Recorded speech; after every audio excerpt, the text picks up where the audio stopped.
Accountancy का ये chapter बहुत कंफ्यूजिंग लगता है। कोई बात नहीं, आज हम बैंक रिकन्सिलिएशन स्टेटमेंट यानी कि बीआरएस को एकदम मक्खन की तरह समझ लेंगे। तो चलिए फटाफट चैनल को सब्सक्राइब कर लीजिए और शुरू करते हैं आज का ये सफर। तो सबसे बड़ा सवाल, आखिर ऐसा होता क्यों है कि एक बिजनेस का बैंक बैलेंस उसके अपने रिकॉर्ड से मैच ही नहीं करता? कोई घोटाला तो नहीं? नहीं, चलिए इस फाइनेंशियल मिस्ट्री की तह तक चलते हैं। देखिए, इस पूरी जासूसी में हमारे पास दो मेन सुराग होते हैं। तो पेश है सेक्शन 1, दो किताबों का मामला।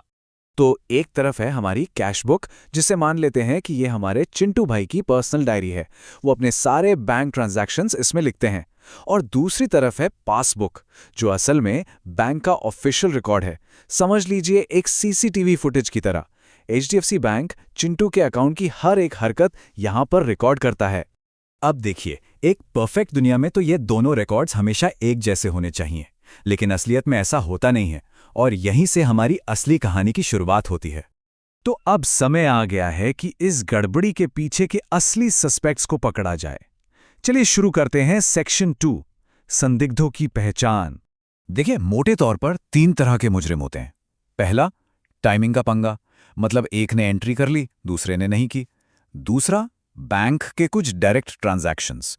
और तीसरा, कभी-कभी हमसे इंसानों से होने वाली छोटी-मोटी गलतियां। और ये रहा हमारा सस्पेक्ट नंबर 1। चेक तो इशू हो गया, पर वो बेचारा बैंक तक पहुंचा ही नहीं।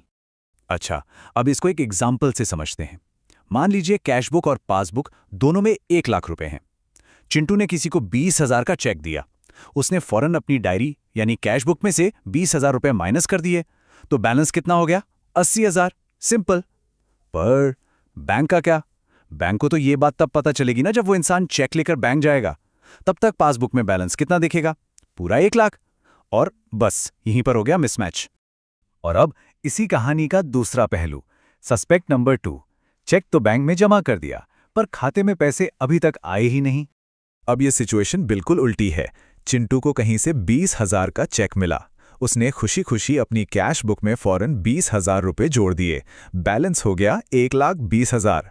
लेकिन बैंक तो अभी चेक को क्लियर करेगा, उसे प्रोसेस करेगा। इसमें 2-3 दिन लग सकते हैं। तब तक पासबुक में बैलेंस कितना रहेगा? वही पुराना 1 लाख रुपए। लीजिए, एक और मिसमैच। इनके अलावा ना कुछ छोटे मोटे सस्पेक्ट्स और भी हैं, जैसे बैंक ने चुपके से अकाउंट में इंटरेस्ट डाल दिया या कोई चार्ज काट लिया, या हो सकता है किसी कस्टमर ने सीधे अकाउंट में पैसे जमा कर दिए हों। ये सारी एंट्रीज पहले पासबुक में होती हैं, हमें बाद में पता चलता है। तो इतने सारे सस्पेक्ट्स और इतना सारा कंफ्यूजन, इस केस को आखिर सॉल्व कैसे किया जाए? तो यहीं पर एंट्री होती है हमारे हीरो की, बैंक रिकन्सिलिएशन स्टेटमेंट। बीआरएस कोई मुश्किल चीज नहीं है। ये बस एक स्टेटमेंट है, एक पुल है जो हमारी कैश बुक और पासबुक के बीच के फासले को भरता है। इसका मकसद किसी को सही या गलत ठहराना नहीं है, बस दोनों के बैलेंस को मिलाना है, यानी कि रिकंसाइल करना है। और इस पूरे खेल का सिर्फ एक ही गोल्डन रूल है, इसे दिमाग में अच्छे से बैठा लीजिए। बॉस कौन है? पासबुक। हमारा सिर्फ एक ही काम है, कैश बुक के बैलेंस में एडजस्टमेंट करके उसे पासबुक के बैलेंस तक लेकर आना। हम हमेशा पासबुक को ही फॉलो करेंगे। ये वाला रूल बीआरएस की जान है, बहुत ध्यान से समझिए। हमारी कैश बुक में डेबिट का मतलब होता है पैसा आया यानी प्लस, और क्रेडिट का मतलब होता है पैसा गया यानी माइनस। सीधा साधा हिसाब। लेकिन पासबुक में कहानी बिल्कुल उल्टी है। वहां डेबिट का मतलब है पैसा गया मतलब माइनस, और क्रेडिट का मतलब है पैसा आया मतलब प्लस। अरे कंफ्यूज मत होइए।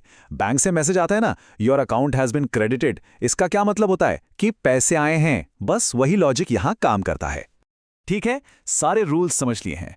अब चलते हैं इस केस के फाइनल राउंड में, इसके क्लाइमैक्स पर। सेक्शन 4, अंतिम मिलान। प्रोसेस बिल्कुल सिंपल है। स्टेप 1, कैश बुक का बैलेंस लीजिए। स्टेप 2, वो सारी चीजें ऐड कर दीजिए जिनकी वजह से पासबुक का बैलेंस बढ़ा हुआ है। स्टेप 3, वो सारी चीजें माइनस कर दीजिए जिनकी वजह से पासबुक का बैलेंस घटा हुआ है। और बस आखिर में जो जवाब आएगा वो होगा पासबुक का बैलेंस। तो हमें ऐड क्या क्या करना है? याद है वो चेक जो चिंटू ने इश्यू किया था, पर बैंक से पैसे नहीं कटे थे? हमने अपनी कैश बुक में उसे माइनस कर दिया था। बस उसे वापस ऐड कर दीजिए, और बैंक ने जो भी इंटरेस्ट जैसा डायरेक्ट क्रेडिट किया है उसे भी जोड़ना है। और माइनस क्या करना है? वो चेक जो हमने जमा तो कर दिया पर बैंक ने अभी तक क्लियर नहीं किया, हमने उसे जोश जोश में ऐड कर लिया था, तो अब उसे हटाना पड़ेगा। और बैंक चार्जेस जैसे जो भी डायरेक्ट डेबिट हुए हैं उन्हें भी माइनस करना है।